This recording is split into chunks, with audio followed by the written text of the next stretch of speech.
হাজার বছরের ইবাদত, কিন্তু একটিমাত্র অহংকার তাকে ধ্বংস করল। ইবলিস ছিল জিনদের মধ্যে একজন, কিন্তু তার ইবাদত এত বেশি ছিল যে ফেরেশতারাও তাকে সম্মান করত। সে হাজার হাজার বছর আল্লাহর ইবাদত করেছে, সেজদা করেছে, তাসবিহ করেছে। নাম নেওয়া মাত্রই মানুষ ভাবত, কি নেক বান্দা এক জিন। যখন আল্লাহ আদম আলাইহিস সালামকে সৃষ্টি করলেন, আল্লাহ ফেরেশতা ও ইবলিসকে আদেশ দিলেন, আদমকে সেজদা করো। সব ফেরেশতা সেজদা করল, কারণ তারা জানত এটা আল্লাহর আদেশ। কিন্তু একজন দাঁড়িয়েই রইল, সে ছিল ইবলিস।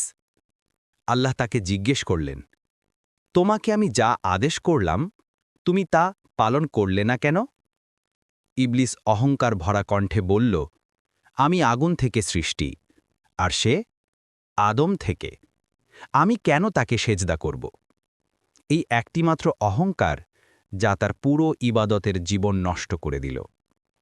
আল্লাহ বললেন, নেমে যাও জান্নাত থেকে, এখানে অহংকারের কোনো স্থান নেই। ইবলিস তখনও ক্ষমা চাইল না, বরং বলল, হে আল্লাহ, তুমি আমাকে সময় দাও, আমি আদমের সন্তানদের পথভ্রষ্ট করব। আমি তাদের ডান বাম সামনে পেছন থেকে আক্রমণ করব। আমি তাদেরকে কৃতজ্ঞহীন বানিয়ে ছাড়ব।